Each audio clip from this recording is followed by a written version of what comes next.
घर की बेटी दाल बराबर। आन्या डांस करने में उस्ताद। एक स्टेप जो वो देख लेती तो हूबहू उसे उतार देती। अरे आन्या बेटा, मेरी बेटी को भी डांस सिखा देना, उसका एनुअल प्रोग्राम है। हाँ आंटी, क्यों नहीं, अब कल शाम उसको भेज देना, मैं सिखा दूंगी। हाँ हाँ, नचनिया ही बन, आस पड़ोस के लोग तुझे इस्तेमाल कर रहे हैं। माँ, इस्तेमाल मेरा नहीं कला का हो रहा है। नाचना एक कला है, कला। आन्या हर बात में अच्छी थी, फिर चाहे वो अच्छा व्यवहार हो या फिर लोगों की मदद करना। वो हमेशा खुद के शौक को पूरा करने के लिए व्यस्त रहती, लेकिन घर वालों को तो उसका ये काम सिर्फ समय की बर्बादी लगता है। कहाँ है आन्या? उसको बोलो कि आज शाम को खाना वही बनाएगी। सपना देख लो कि तुम्हारी बेटी घर का खाना बनाएगी। अरे आसपास के लोगों का काम करने से उसे फुर्सत मिले तब तो कहीं जाकर वो हमारे घर का काम करेगी ना। देखो ना, इकलौती बेटी, ऊपर से गैर जिम्मेदार, अब करे तो क्या करे। तभी पड़ोस की पिंकी आ जाती है। अंकल आंटी, आन्या दीदी कहाँ है? वो क्या है ना, मेरा क्लास वर्क है, वो मुझे समझ में नहीं आ रहा, तो मम्मी ने कहा कि आन्या दीदी से पूछ लो। हाँ हाँ, क्यों नहीं, खुद का तो कोई काम है ही नहीं उसे। जाओ जाओ, सीढ़ी से ऊपर चली जाओ, वही कमरे में है आन्या। एक रोज शहर में डांस कंपटीशन वाले लोग आते हैं, जहां आन्या का डांस सबको पसंद आता है। क्या बात है, छोटे से शहर में इतना टैलेंट? बेटा कौन सिखाता है आपको? कोई नहीं सर, वो क्या है ना, मैं टीवी देखकर सीख जाती हूँ। अरे वाह, और आपके मम्मी पापा कहाँ हैं? वो नहीं आए? नहीं, वो लोग नहीं आए हैं। आन्या कंपटीशन जीत जाती है और घर में टीवी वाले आन्या का इंटरव्यू लेने आते हैं। अरे क्या है, कहाँ घुसे जा रहे हो, क्या हो गया? आप आन्या की माँ है ना? वो क्या है ना, आपकी बेटी ने डांस का कंपटीशन जीता है, हमारे शहर के लिए ये गर्व की बात है, तो हम लोग उनका इंटरव्यू लेने आए हैं। ओहो, बड़ा तीर मारा हो जैसे। अरे उसे आता ही क्या है डांस के सिवा, कुछ और करती तो शायद गर्व होता। तभी वहां आन्या आ जाती है और पत्रकारों को इंटरव्यू देती है। उसी रोज पिता के ऑफिस में। देखो तो आजकल के बच्चे कितने स्मार्ट हैं, धन्य है ऐसे बच्चों के माता पिता को।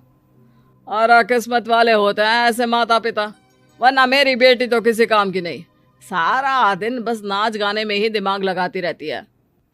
अरे वो बच्ची हमारे शहर की ही है, कितना नाम कमा रही है डांस में, हम तो उसकी बात कर रहे हैं। अच्छा, कोई डांस में भी नाम कमा सकता है? अरे दे देना भाई पेपर की कटिंग, दिखाऊंगा आन्या को भी मैं। क्या नाम बताया? आन्या?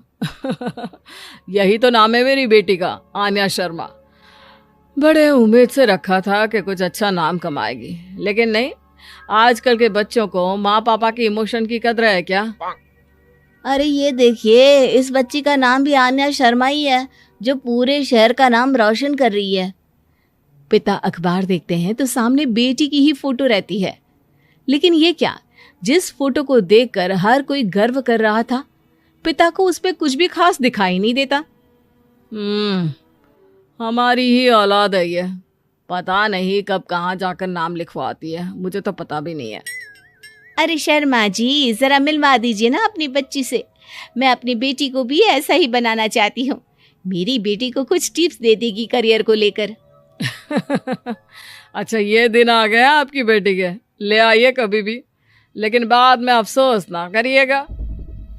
सभी को आन्या के पिता की बात पर हैरानी होती है कि इतनी टैलेंटेड लड़की के माता पिता आखिर उससे चाहते क्या है। पिता घर आते हैं और माँ से कहते हैं, पता है तुम्हारी लड़की क्या कर रही है, या फिर ऐसे ही व्यस्त रहोगी हमेशा? अरे पता है मुझे, पर आपको कैसे पता चला? अरे कुछ पत्रकार आए थे, पता नहीं कहाँ कौन सा कंपटीशन जीत कर आई है। नजर रखा करो उस पर। तभी वहां पड़ोसन आ जाती है, जो पति पत्नी दोनों ही डॉक्टर होते हैं। नमस्ते भाभी, बधाई हो आपको आन्या की कामयाबी की। भाई भगवान बेटी दे तो ऐसी। कहाँ है वो? सच में आपको ऐसा लगता है कि भगवान ऐसी बेटी दे? तो ले जाइए ना अपने साथ, रखिए 2-4 दिन, खुद ही पता चल जाएगा। और नहीं तो क्या, सारा दिन करती क्या है, कहाँ रहती है, हमें तो कुछ पता नहीं होता, ना बताती है ना पूछती है। खैर देखिए, वो वक्त अब गया जब माता पिता बनकर बच्चों की परवरिश की जाती थी। अब तो बच्चों को साथ बिठाकर बात करना जरूरी है। वो क्या कहते हैं, बच्चे के दोस्त बने। तो क्या आप दोनों अपनी बेटी के दोस्त हैं? हाँ, बस अब यही बाकी रह गया था। खैर बताइए, क्या काम है आपको? वो क्या है ना, मैं और मेरे पति दोनों को ही इमरजेंसी कॉल आ गई है अस्पताल से। मेरी बेटी आन्या की अच्छी दोस्त है, तो मैं क्या उसे आन्या के पास छोड़ दूं अगर वो फ्री है तो? माँ कुछ बोलती उतने में ही आन्या आ जाती है। वाह आंटी, क्यों नहीं, मैं फ्री ही हूँ, आप निश्चिंत रहिए, मैं उसका पूरा ख्याल रखूंगी। थैंक्स बेटा। वो अपनी बेटी उनके घर छोड़ जाती है, जो आन्या की उम्र की ही होती है। ये क्या मजाक है आन्या? हम लोगों को सोना भी होता है और हर घर का अपना कायदा होता है। मुझे बिल्कुल पसंद नहीं है कि तुम किसी को भी घर में घुसा लो। धीरे बोलिए पापा, कैसी बात कर रहे हैं? अंकल आंटी डॉक्टर है, पता है ना डॉक्टर का फर्ज क्या होता है। अगर वो किसी की जिंदगी बचा रहे हैं तो क्या हमारा फर्ज नहीं बनता कि हम भी उनकी किसी न किसी तरह से मदद करें? आपको तो पता है घर पर अकेले रहना कितना अनसेफ है। हाँ, तो दुनिया को सेफ करने का जिम्मा तू नहीं ले रखा है? अरे बहुत महंगे अस्पताल के डॉक्टर हैं वो लोग, खूब पैसा मिलता होगा, लेकिन ये नहीं कि मेड रख ले। क्या कहती आन्या, कैसे माँ पिता को समझाती कि किसी की मदद करना कोई बुरी बात नहीं है। खैर कुछ महीनों बाद आधी रात को माँ जोर जोर से चिल्लाकर आन्या के कमरे में जाती है। बेटा बेटा आन्या, पापा के सीने में दर्द हो रहा है, बेटा कुछ कर। हाँ माँ, मैं डॉक्टर को फोन करती हूँ। आन्या डॉक्टर को फोन करती है, लेकिन माँ डॉक्टर को तो आने में काफी वक्त लग जाएगा, मैं पिंकी के पापा को बुला लाऊं? अरे वो नहीं आएंगे बेटा, वो लोग बहुत बड़े डॉक्टर हैं और हम लोगों के पास इतने पैसे भी नहीं है। माँ मैंने डांस कंपटीशन में जो पैसे जीते थे वो है मेरे पास, आप चिंता ना करें, बस पापा का इलाज करवा ले। आन्या के कहने पर वो बड़े डॉक्टर ना सिर्फ आन्या के पापा का इलाज करते हैं, बल्कि उन्हें ठीक करके घर भी ले आते हैं। आज मैं सिर्फ अपनी बेटी की वजह से बच गया। भगवान सबको ऐसी बेटी दे।